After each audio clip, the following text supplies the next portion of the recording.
Hello everyone, I'm Justina Perez and I welcome you all to today's daily news analysis. आज है 16 July 2025 and we are going to be seeing important articles from the Hindu and the Indian Express. So let's begin. Let's start with the first article of the day and this is given in the Hindu and यहाँ पे बताया है with regard to an event that happened in Maharashtra. तो महाराष्ट्र में violence हुए हैं, the security guard was beaten and where clashes हो रहे हैं बहुत ज़्यादा, स्पेशली अगर आप पिछले महीने देख रहे हो या the recent times if you see. Now what is the fight all about? Why is the violence that has happened? यहाँ पे एक सिंपल है कि आपको क्या उस स्टेट का लैंग्वेज पता है. Do you know to speak Marathi और मराठी में क्यों बोल रहे हो, तो इसके वजह से ये क्लैशेस हुई थी. Now यहाँ पे article talks about this particular incidents with regard to हमारा कॉन्स्टिट्यूशन क्या फेवर करता है. What is secularism in this context, ये हम अभी डिस्कस करेंगे. So let's start with secularism. What do you mean by secularism? Now secularism के दो अलग कॉन्सेप्ट्स हैं इंडिया में और वेस्टर्न वर्ल्ड में. तो वेस्टर्न कंट्रीज का सेक्युलरिज्म थोड़ा अलग है और इंडिया का थोड़ा अलग है. So let us understand how is it different. So the term secularism, this originated in the 19th century England and यहाँ पे बोलता है कि the complete separation of state and religion. यानी state यानी कि government will not interfere in the matters of the religion. Religion will not interfere in the state, in the government. दोनों अलग हैं. But let's understand Indian secularism कैसा अलग है. Indian secularism कहता है कि यस, हमारा स्टेट, हमारा गवर्नमेंट का कोई एक सिंगल रिलीजन नहीं है. Okay, there is no recognized religion for the government. जैसे पहले मुगल डायनेस्टीज हुआ करती थी, right? So the rajas used to endorse Islamic religion, but यहाँ पे हम देखते हैं they don't have any, the state does not have any religion. ये गारंटी करता है religious freedom on the basis of tolerance and equality, यानी कि सब रिलीजन्स इक्वल है. All the religions are equal in the eyes of the law. Further citizens के पास भी चॉइस है कि तुम अपना रिलीजन खुद चुन सकते हो. You have the right to profess and practise your religion. And which article are we talking about? Article 25 in the fundamental rights part 3. Fundamental rights में कहा है कि yes, you can select your own religion. कोई आपको बोल नहीं सकता कि as well as even conversion, ये भी फोर्सफुल कन्वर्जन भी अलाउड नहीं है. नेक्स्ट, सेक्युलरिज्म जो है it consist of linguistic neutrality and religious neutrality. मतलब सिर्फ रिलीजन के बेसिस पे हम नहीं बोल रहे secularism, we are also talking about languages, linguistic. So यहाँ पे भी state will not endorse a specific language in that case. Okay? So it is not pro or anti-religion or pro or anti-language. एक किसी के language के खिलाफ नहीं है, एक language के pro भी नहीं है. ये भी Indian secularism का part है. Now remember, secularism as a term was added in the preamble. Originally हमारे प्रियम्बल में सेक्युलरिज्म नहीं था, but 3 words were added by an amendment which is the 42nd Constitutional Amendment Act of 1976. And which were the 3 words that were added? Secularism, okay, then there was socialism and integrity. तो ये 3 words are added in the constitution, in the preamble, in the 42nd Constitutional Amendment Act of 1976. Now let's understand with regard to the debate that they have with official language and national language. Does India have a national language? The answer is no. As we said कि India यहाँ पे कोई pro language नहीं है, anti language नहीं है, ठीक है? So yes, we don't have a single, you can say, national language. यहाँ पे हम देखते हैं ये कर रहे क्यों? Because we have so many languages in India. तो सबको यहाँ पे इक्वल रिस्पेक्ट मिलता है एंड इक्वल प्रोटेक्शन मिलता है. That is why no single national language. 8th schedule में we have recognize some languages. तो 8th शेड्यूल, सो टोटल कितने शेड्यूल्स हैं? 12. और इन 12 में 8th schedule talks about 22 scheduled languages. Okay, so 22 ऐसे scheduled languages, mainly the recognized languages in various states. The the state languages की बात करते हैं, the mother tongue या regional languages की बात करते हैं, that are spoke by many people in India. तो वो आते हैं scheduled languages में. So here we see article 343 यहाँ पे ये कहता है कि ऑफिशियल लैंग्वेज जरूर है, तो ऑफिशियल मैटर्स के लिए हम एक लैंग्वेज का इस्तेमाल कर सकते हैं, which is that language according to article 343 Hindi in Devanagari script, इसको ऑफिशियल लैंग्वेज कहा जाएगा, एज वेल एज इंग्लिश जो है, right, that also would be continued, we understand right from the constitution के बिगिनिंग से. सो स्टेट अगर खुद का एक लैंग्वेज भी सिलेक्ट करना चाहता है वो भी अलाउड है, as understood in article 343. Further as we see India is a union of state, यहाँ पे बहुत सारे लैंग्वेजेस हैं, बहुत सारे माइनॉरिटी ग्रुप्स हैं, तो इनका कल्चर, इनका लैंग्वेज भी डाइल्यूट नहीं होना चाहिए या लॉस नहीं होना चाहिए, एक्सटिंक्ट नहीं होना चाहिए. That is why the constitution gives certain protection under article 29. तो under article 29 of the fundamental rights हम देखते हैं कि they are given protection, who are given the minorities और the citizens have the right to protect their language, their culture, the script. Okay, तो अलग अलग method से कोई संस्था करके, कोई कार्यक्रम करके, कोई बुक्स लिख के, you can protect your own religion, you can protect your own culture, you can protect your own language and script, is what is mentioned in article 29. So यहाँ पे स्टेट भी कहता है कि we are not being anti language, okay, we are not being focusing on one language. So इसीलिए debate यही है कि वी हैव टू एंश्योर, जैसे इंसिडेंट्स हो रहे हैं जैसे महाराष्ट्र में, ओके, वो कितना गलत है, because yeah we see that हमारा लैंग्वेज, सब जो नेशनल लैंग्वेज है, ऐसा कोई नेशनल लैंग्वेज है नहीं, कोई स्टेट लैंग्वेज ऐसे कोई आप फोर्स नहीं कर सकते, because our country focuses on the multi linguistic regional you can say aspects. But यहाँ पे एज लॉन्ग एज वो कम्युनलिज्म का एंगल नहीं आ रहा है, इसके कारण हेट्रेड नहीं हो रहे हैं, that is what has to be looked after. Secondly कुछ यहाँ पे डेटा है, but this is again remind you, this is 2011 data, तो हमारे पास सेंसस तो उसके बाद हुआ नहीं, so we just have this data. So let's quickly see what is the data.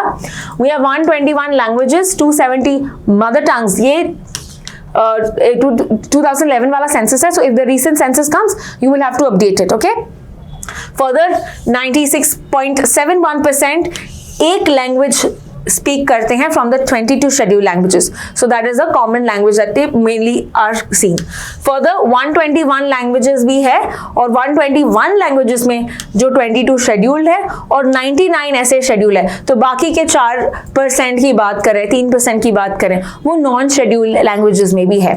Okay, so that is with regard to the linguistic data. Let's now proceed to the next article. अगला article हम देखते हैं with regard to the global shipping industries. So let's understand what is this article all about. तो यहाँ पे जैसे कि ships होते हैं, जहाज होते हैं, दे वांट टू इंश्योर कि जो फ्यूल वो एमिट करते हैं, राइट, वो कम करे. Okay, they want to decarbonize, मतलब ये बहुत कार्बन डाइऑक्साइड रिलीज करते हैं, so they trying to reduce that. Now how are they trying to reduce that? Let's understand what are the ships currently using, ये भी हम देखते हैं. So the current global shipping industry जो use करती है, it uses these fuels. Okay, so we have VLSFO, which is the very low sulfur fuel oil, या diesel, या the LNG, the liquefied natural gas, right? So ये use करते हैं. But ये जो है, they are still giving out carbon dioxide, तो इसको डीकार्बनाइज करने के लिए कौन से फ्यूल्स यूज कर सकते हैं? We can use the green ammonium and green methanol as well as biofuels. क्यों? ये एमिशंस कम करते हैं. Okay, so what is the target that is set up by the International Maritime Organization?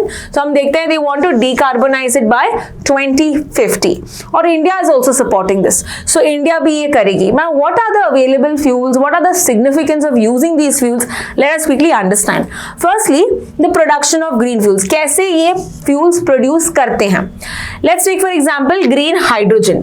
Okay, तो green hydrogen की बात करें, it is used by the electrolysis. अब electrolysis क्या होती है? So when H2O is split into H2 and O, right? The process यहाँ पे जो splitting होता है इसको हम बोलते हैं green hydrogen. The hydrogen thus formed is called green hydrogen. और ये भी splitting जो हम कर रहे हैं we are using renewable energy for that case. Is that clear? We are using renewable energy for that matter. So इसीलिए ये fuel इस्तेमाल होता है. Next one we have green ammonium. Next one, this is what? Green hydrogen along with nitrogen मिला के we are creating green ammonium. So यही hydrogen लेके तुम इस्तेमाल कर रहे हो और नाइट्रोजन मिला रहे हो. So again this is leading to less of emissions.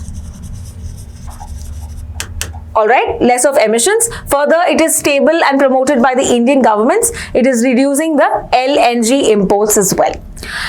Next one green methanol. Green methanol किससे बना है? ये ग्रीन हाइड्रोजन का वापस से इस्तेमाल हो रहा है along with that carbon dioxide, industrial carbon dioxide इस्तेमाल करें. सो ग्रीन हाइड्रोजन हम देखते हैं ऑलरेडी ये लेस एमिशंस करता है and that is how it is used mixing it with other compounds.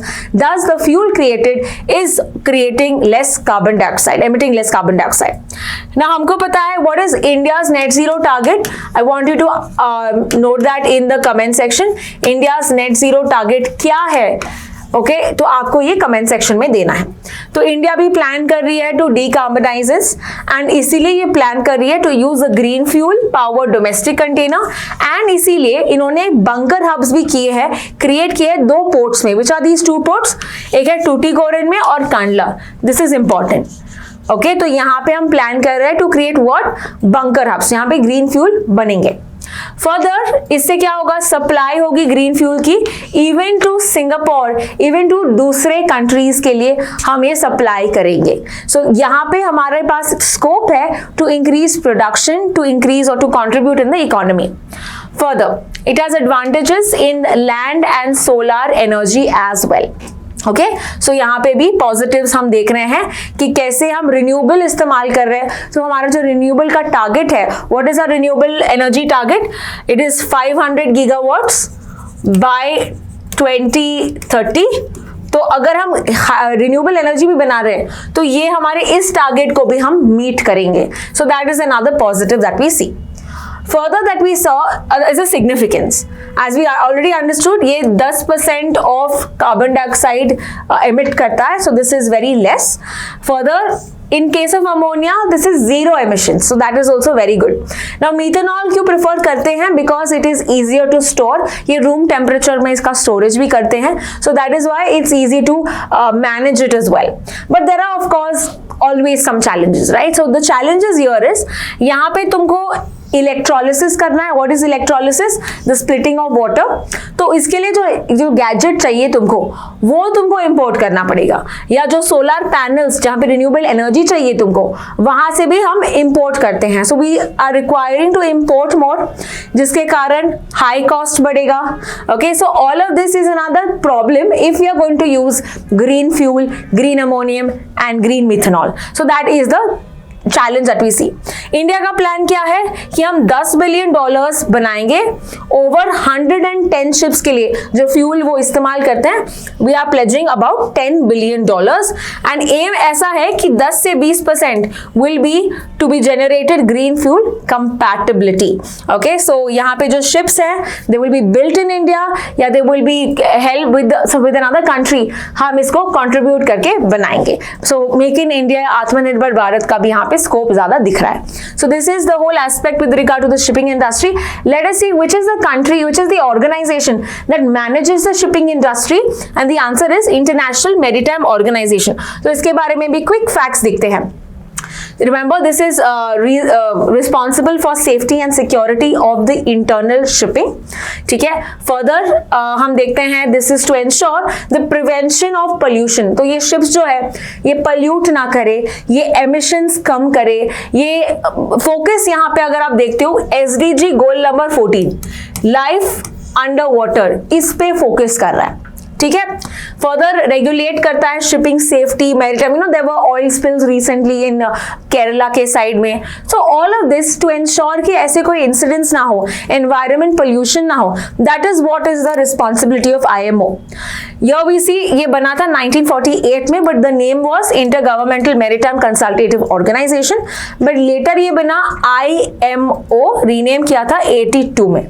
It is a UN की एजेंसी है, स्पेशलाइज्ड एजेंसी है, that is why it's one of the important organisations. Like how we have WHO फॉर health, ये shipping के लिए है. Okay, so this was became UN का member in 1959 and इसका हेडक्वार्टर्स कहाँ पे है? London, UK. It has about 174 members. So let's proceed to the next article.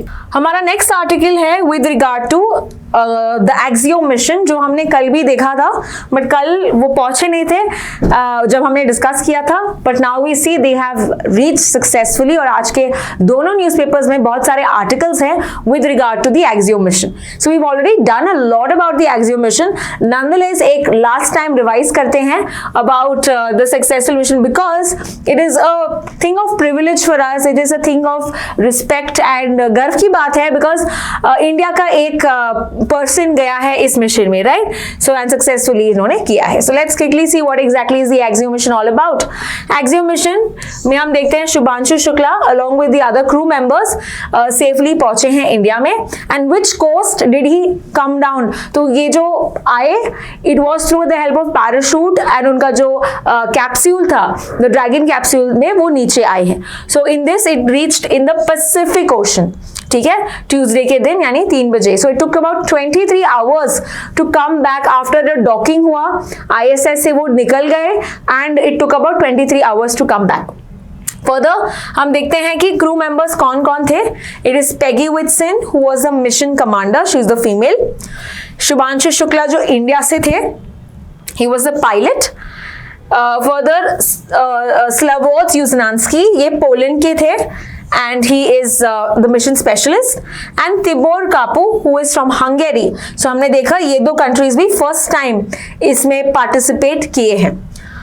Further हम देखते हैं मिशन के कुछ डिटेल्स. कितने दिन वो इंटरनेशनल स्पेस स्टेशन में थे? दे वर 18 days in the international space station. I have already covered about the international space station in yesterday's news article. So if you have not watch, please watch that. उसमें मैंने पूरे details बताए हैं. Further launch कब हुआ था? ये जून 25, बहुत डिलेज के बाद फाइनली जून 25 में लॉन्च हुआ था. And it went of from the Kennedy space centre जो है फ्लोरिडा में. ओके, एंड ये कौन से लॉन्च व्हीकल से ऊपर गए थे? The launch vehicle is falcon 9. And जो स्पेस क्राफ्ट था जिन्होंने हमारे शुभांशु शुक्ला ने चलाया, उसका नाम क्या था स्पेस क्राफ्ट का? SpaceX Crew Dragon. SpaceX Crew Dragon. This was the name of the spacecraft that was used by the mission. Further crew ने 320 ऑर्बिट्स लिए, 8.4 मिलियन माइल्स कवर किए, बहुत सारे एक्सपेरिमेंट्स. हमने एक्सपेरिमेंट्स अगेन कल के न्यूज आर्टिकल में देखा. Which were the rice, what was the tomato, what was the brinjal, sesame, horsegram, ये अलग अलग क्रॉप्स लेके आए हैं. एंड कौन सी एजेंसी इसका पार्ट है? The Indian Institute of Space Technology. This is the one that has been going after this, because वो चेक करना चाहते कि क्रॉप्स का कैसा इंटरफियरेंस है, क्रॉप्स का कैसा यूज है, how is it affecting with regard to microgravity conditions में. तो ये सब ये चेक किए. Further there were many such outreach events that also took place. So that was all about the Axiom mission which we've already covered. तो एक बार revise भी कर लिया है. Let's now proceed to the next article. अगला article हम देखते हैं is with regard to the Shanghai Cooperation Organization. तो recently हम देखते हैं कि चाइना में एक मीटिंग हुआ था that was with regard to the foreign affairs, foreign ministers meeting with regard to the Shanghai Cooperation Organization. So let us first see what is the Shanghai Cooperation Organization, and then we will come back to this article to understand more facts about the same. So Shanghai Cooperation Organisation जो है, it was actually started in Shanghai, okay, so it was called as Shanghai 5 earlier, okay, और बाद में 1996 में बनी थी actually Shanghai 5, which consist of only 5 countries back then. तो China, Russia, Kazakhstan, these 5 countries had earlier started it.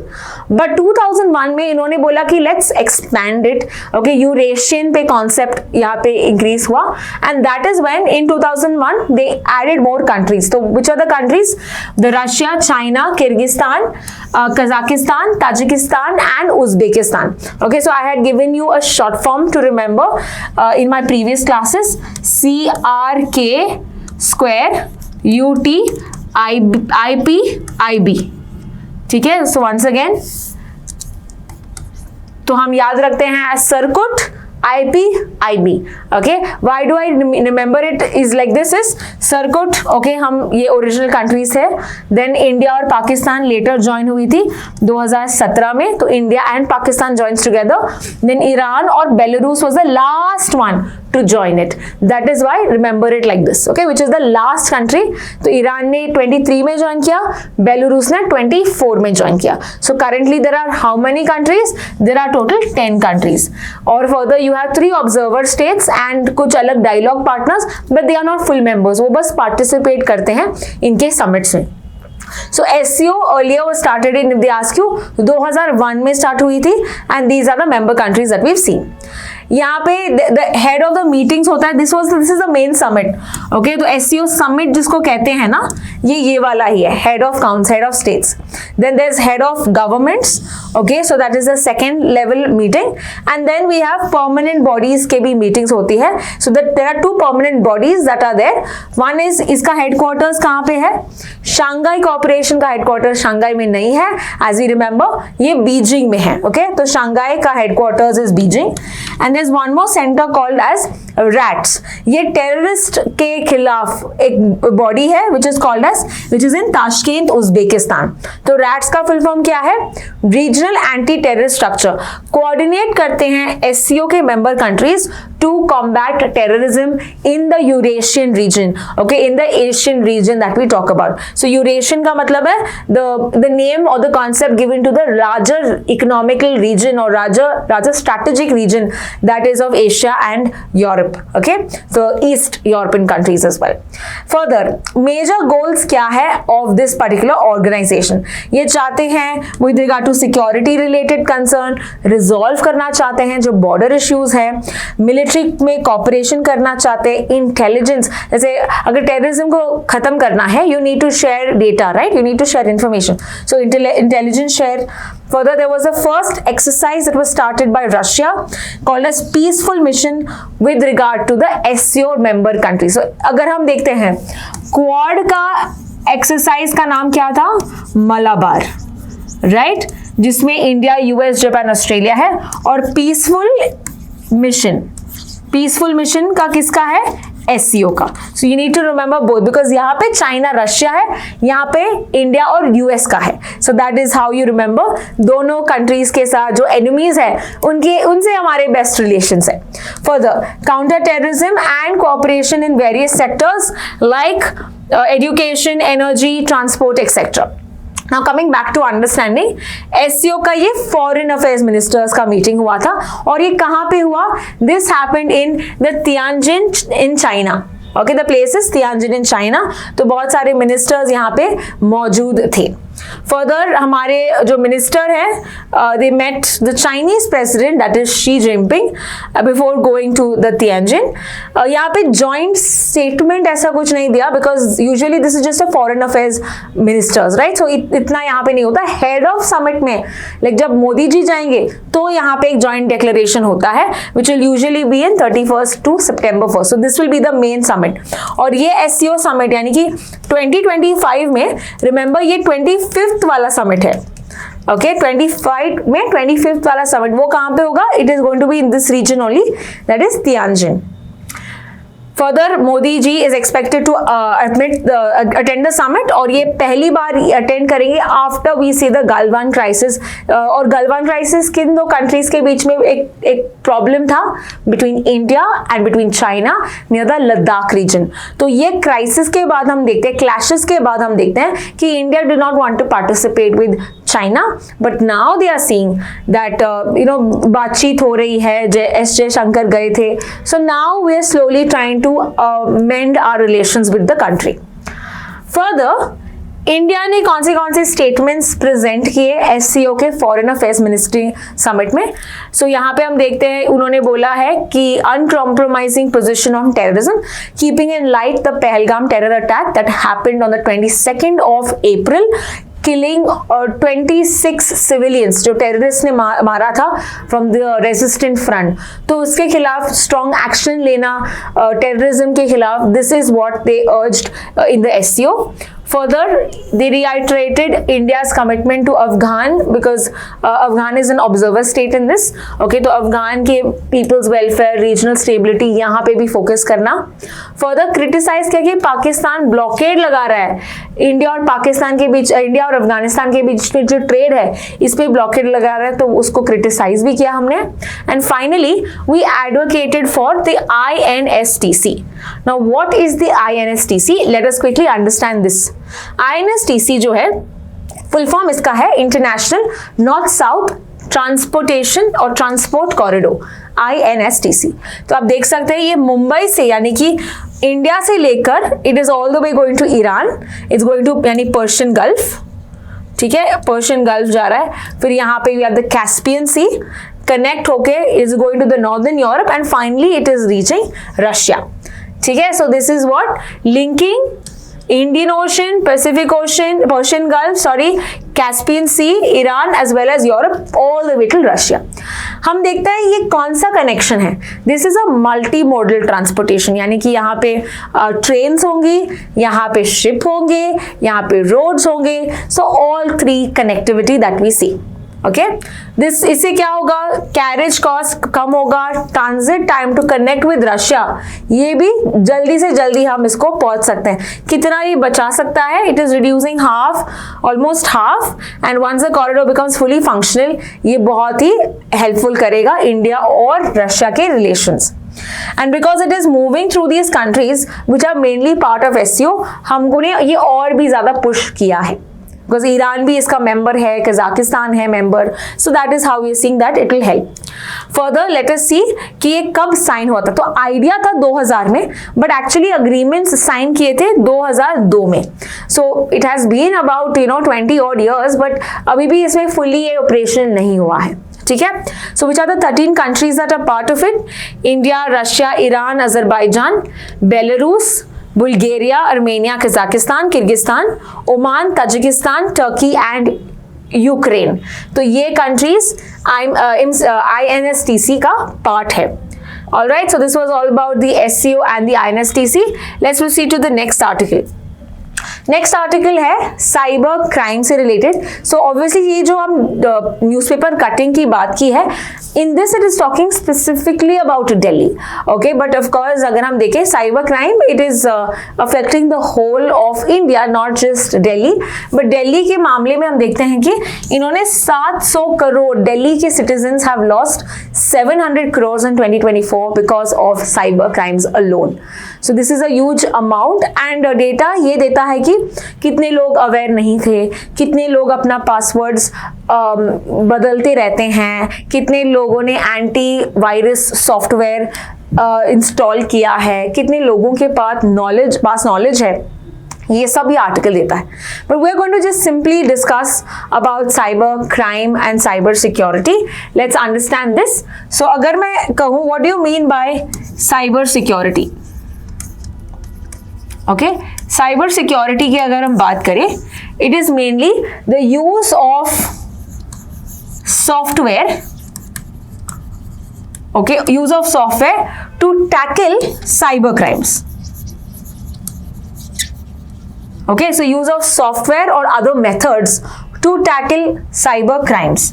अभी cyber crimes क्या होते हैं? Cyber crimes is criminal activities okay जैसे कि कोई किसी को लूट रहा है, पैसे ले रहे हैं या कोई गलत कंटेंट शेयर कर रहा है, तो cyber criminal activities using computer networks.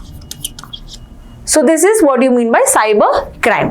तो साइबर क्राइम को टैकल करने के लिए we need to have a good cyber security. हमको साइबर सिक्योरिटी मेजर्स अपनाने चाहिए।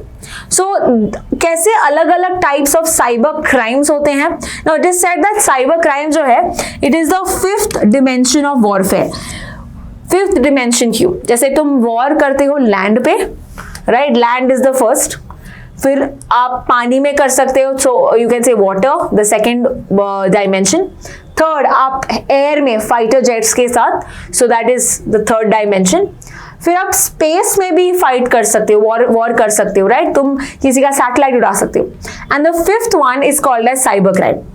Is that clear? Cyber crime is a fifth dimension to create war. तो अगर आप किसी कंट्री को अटैक करना चाहते हैं डायरेक्ट कन्फ्रंटेशन से नहीं, पर उनके जो सिस्टम है उसको अफेक्ट करके, you are able to create a lot of losses for the country. तो इंडिया में of recently cyber criminal activity बढ़ गई है, that is because of many south east Asian countries. वहां पे जैसे कि कंबोडिया, म्यांमार, लाओस, थाईलैंड, यहां से मेनली थ्रेट्स हमको ज्यादा आ रहे हैं as given in the recent data that we have. Now what are the different types of cyber crimes that we see? जैसे कि हम देख रहे हैं phishing. Okay, what do mean by phishing? तो फिशिंग में आपको कुछ ईमेल्स मिलते हैं, कुछ आपको यहाँ पे नोन जैसे कि आपके नोन बैंक के थ्रू आपको ऐसे एक ईमेल मिलेगा and you will click on the link and जिसके के कारण you will get some virus that is transmitted in your computer. Okay, या आपका डेटा यहाँ पे कुछ चेंज हो सकता है। सो that is called fishing, the use of emails which is familiar with the user, इसके कारण यहाँ पे अटैक हो सकता है। Second thing, we also have digital scams, right, digital arrest scams. तो ये भी बहुत कॉमन वाले हैं जो आर्टिकल में बताए हैं। डिजिटल अरेस्ट स्कैम में क्या होता है, यहाँ पे कुछ लोग अथॉरिटीज जैसे पोस्ट करते हैं और आपको बोलते हैं कि आपने ये कुछ भरा नहीं था, टैक्सेस नहीं भरा था, and you will be kept on hold. Okay, you being kept on house arrest, और बोलते हैं कि आपको ट्रांसफर करना होगा पैसे। Okay, so that is another way. Ransomware में आपको क्या बोलते हैं कि they are taking your data, okay, and जैसे कि हमारे पास आपका डेटा है, अगर you want us to delete it you need to give us money, right. So ये सब अलग अलग मेथड्स हैं where we see that cyber crimes how they occur, and if you see this is how Delhi has lost about 700 crores in the case of the cyber criminal activity. Let's now proceed to the next article. अगला article है with regard to the field trials. Okay. Now what is field trials? GM यानी कि genetically modified crops. तो genetically modified crops currently India में बस एक ही crop actual में cultivate होता है, and which is that crop? That is BT cotton. तो बीटी कॉटन एक जीएम क्रॉप है जहां पे तुम एक बैक्टीरिया बैसिलस तुरिनजेनेसिस, सो बीटी का फुल फॉर्म क्या है? बैसिलस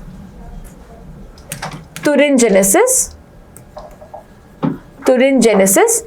तो ये बैक्टीरिया का तुम एक जीन लेते हो और तुम ऐड करते हो इस प्लांट क्रॉप में कॉटन की, जिसके कारण यहाँ पे एक नॉर्मली एक इन्फेक्शन होता है।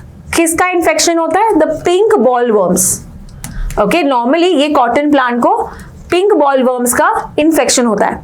So because of this you see that the infection does not happen, and इसके कारण जो इंसेक्टिसाइड और सब तुम डालते हो वो तुमको नहीं डालना पड़ेगा। So that is how it has helped the farmers in that case, and it has helped the environment for that matter as well. लेकिन यहाँ पे पंजाब के गवर्नमेंट ने कुछ यहाँ पे क्रॉप्स अप्रूव किया है, लेकिन ये किसका क्रॉप है? ये है मेज क्रॉप का। तो यहाँ पे ट्रायल्स चल रहे हैं कि आधे सेफ आधे okay. So one thing is who gives permission कि ठीक है ये क्रॉप जो है ये सेफ है for cultivation, that is given by the genetically engineering appraisal committee. तो जब तक आपके पास इनका अप्रूवल नहीं आता you can not cultivate like these crops. इसीलिए अभी तक बस एक ही क्रॉप है हमारे पास, वो है BT cotton. In fact in the recent times बहुत सारे दूसरे क्रॉप्स भी आए थे, there was DMH11, okay, BT brinjal आया था, बट अभी भी उनको गो अहेड नहीं मिला है for full fledged cultivation. So the only cotton crop that we have is the BT cotton, the GM crop. अभी just we will see what exactly is this genetically engineering appraisal committee. आपको इसके facts भी पूछ सकते हैं. So this is a committee जो approvals देती है with regard to genetically modified crops. Okay, ये बनी थी बाय अ एक्ट और which is called as the environment protection act of 1986. तो एक स्टैट्यूटरी बॉडी है, स्टैट्यूटरी कमिटी है. सो अर्लियर इसका नाम था जेनेटिकली इंजीनियरिंग अप्रूवल कमिटी, लेकिन अभी इसका नाम है genetic engineering appraisal committee as change in 2010. इसका फंक्शनिंग होता है और ऑपरेशन होता है under the ministry of environment, forest and climate change. Many students make doubts, we have doubts, क्योंकि उनको लगता है कि एग्रीकल्चर से रिलेटेड है तो मिनिस्ट्री ऑफ एग्रीकल्चर हो सकता है, लेकिन नहीं, ये तुम एनवायरनमेंट में ऐड कर रहे हो, राइट? तुम चेंजेस कर रहे हो एनवायरनमेंट में, तुम एक जीन को डिस्प्लेस कर रहे हो, तो इसीलिए we see this is working under the ministry of environment, forest and climate change. Is that clear? Further, it helps keep a check on the use, import, export of genetically modified organisms and crops. And अगर तुमको cultivation करना है तो तुमको clearance चाहिए, approval चाहिए ही of the GEAC. Otherwise you cannot cultivate. Otherwise you cannot release it in the environment. Is that clear? So this is about the Genetically Engineering Appraisal Committee. Let's proceed to the next article. अगला article है patriot missile system के बारे में. Now let's understand what exactly was this. तो अभी Germany के defence minister गए हैं यूएस बातचीत करने with regard to the patriot missile system. Now why is he discussing about it is because few days ago US यानी कि US के प्रेसिडेंट ट्रंप, इन्होंने कहा कि हम कुछ पेट्रियट सिस्टम्स भेजेंगे यूक्रेन के पास, और यहाँ पे किसको पैसे देने पड़ेंगे? यहाँ पे यूरोपियन यूनियन को यहाँ पे भी कुछ पैसे देने पड़ेंगे. European Union would pay for them, we are going to send it. Okay, so यहाँ पे what is the use of these patriot systems जो यूक्रेन के पास होगा. एंड ऑफ कोर्स यूक्रेन के जो प्रेसिडेंट है व्लादिमीर ज़ेलेंस्की, इन्होंने बोला कि हाँ हमको चाहिए to increase our defence capabilities. Okay, so let's quickly understand about the patriot system. इसका फुल नेम है phased array tracking radar for intercept on target. So this is a proper missile system जो develop किया है the Raytheon technology से. 1980 से ये use किया है. बहुत सारे कंट्रीज इसको यूज करते हैं, like US, Germany, Poland, Ukraine, Japan, Qatar, Saudi Arabia, Egypt, many countries. So India does not use this, right? Further, बहुत ही advanced US air defence system है. यहाँ पे आप फोटो देख सकते हैं.